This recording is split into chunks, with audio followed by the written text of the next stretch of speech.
Jean-Marc Morandini pour le grand direct de l'actu. Avec l'invité de 10h45 sur Europe 1 qui est Jean-Baptiste Léon, qui est rédacteur en chef aux enquêtes du contribuable, dont le numéro 9 est actuellement en kiosque. Pour notre invité, pas de doute, les salariés du privé sont les dindons de la farce. Dans un numéro sans concession, il pointe du doigt un régime de faveur pour les salariés du public et un énorme coût pour le contribuable. Jean-Baptiste Léon, bonjour. Bonjour Jean-Marc. On va rentrer dans le détail parce que vous avez finalement pointé les inégalités sur 10 éléments précis. D'abord, c'est pas un peu facile de taper sur le public et sur les employés du public?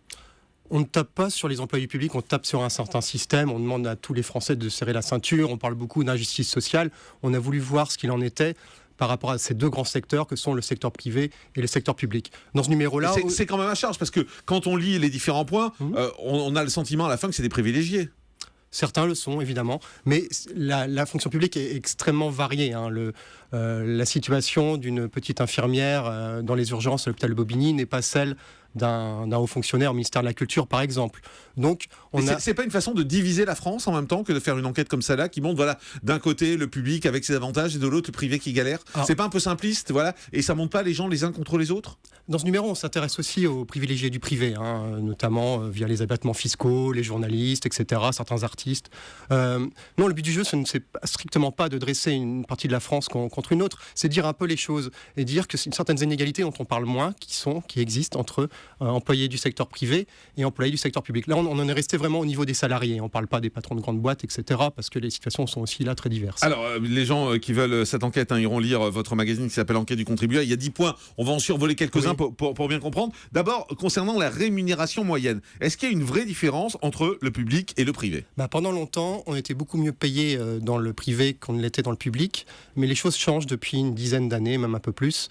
Alors si on fait vraiment la moyenne de base, c'est quasiment la même chose. C'est 2153 € net pour un fonctionnaire et 2130 pour un salarié du privé. En revanche, on est très bien, beaucoup mieux payé quand on est fonctionnaire de l'État qu'on ne l'est, par exemple, dans la fonction publique hospitalière ou dans la fonction publique territoriale. Et malgré tout, la différence, c'est la garantie de l'emploi pour les gens qui sont dans le public. C'est-à-dire, à salaire égal, il y a en plus la garantie de l'emploi. Et pendant longtemps, on a justifié la garantie de l'emploi parce que les fonctionnaires étaient moins bien payés. Maintenant, cette raison-là, en tout cas, celle-ci du moins, n'existe plus. Autre élément que vous analysez, ce sont les jours de congé. Oui. Alors, a priori, c'est quoi? C'est 5 semaines partout?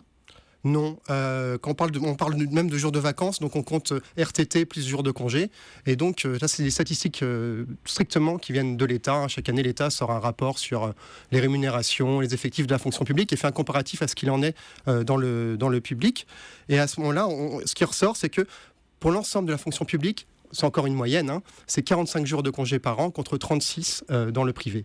Sachant que les fonctionnaires de l'État ont 48 jours de congé. Les grandes entreprises de plus de 1000 salariés, ça va être 40 jours.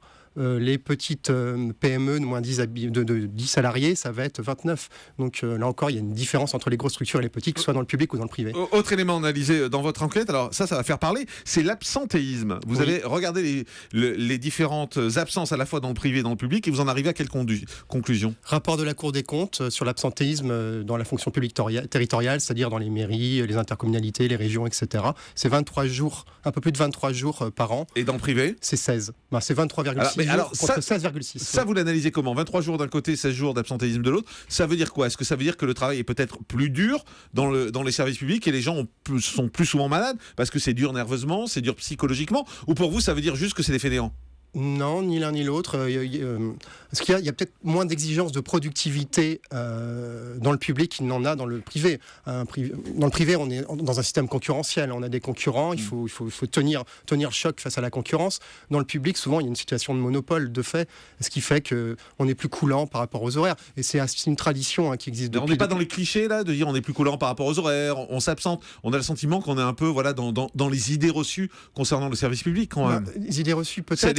Les fonctionnaires travaillent pas, les fonctionnaires sont toujours en vacances. Voilà, c'est un peu ça quand même, non? Le problème, notamment dans la fonction publique territoriale, c'est qu'on a créé, il y a les communes, on a créé les intercommunalités. Ce sont des services qui doublonnent. Ce qui fait que un employé d'une mairie va faire le même travail que son collègue de l'intercommunalité. Ce qui fait que il y a du temps qui n'est pas forcément toujours consacré au travail. On sait qu'en règle générale, les jours qui sont pris, ce sont où l'absentisme est le plus fort, c'est le vendredi et le lundi. Il y a une ville comme celle de Montpellier qui bat des records avec 39 jours d'absence par agent et par an. Mais quand vous dites ça, vous comprenez ce que ça veut dire quand vous dites ça? Quand vous dites que les absentéistes, c'est le vendredi et le lundi, ça veut dire que c'est des gens qui prolongent leur week-end. On l'entend tous. Et pas forcément pour arrêt maladie. Oui, ça existe dans le privé aussi. Mais il y a quand même, je pense, à ce qu'on en sait en tout cas, il y a un meilleur contrôle dans les structures privées qu'il n'y a dans le public. Et là encore, ces chiffres de l'absentéisme dans la fonction publique territoriale sont des chiffres de l'État, c'est des chiffres de la Cour des comptes. Donc ça veut dire quoi? Ça veut dire que c'est plus facile et plus agréable aujourd'hui de travailler dans le public que dans le privé? Pas forcément, parce qu'effectivement... Parce qu'on pense à toutes ces infirmières qui nous appellent régulièrement, tous ces gens des milieux hospitaliers qui galèrent et qui se reconnaissent pas du tout et qui en général sont furieux quand ils voient des enquêtes comme ça, parce qu'ils disent notre quotidien à nous, c'est pas ça. Non. Nous on galère, nous on souffre, ouais, et nous on est surchargés de travail. Notamment dans les hôpitaux.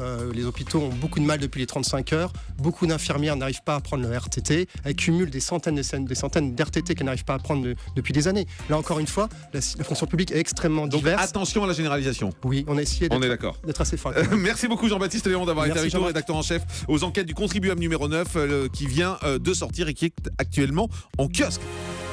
Europe 1, le grand direct de l'actu. Jean-Marc Morandini.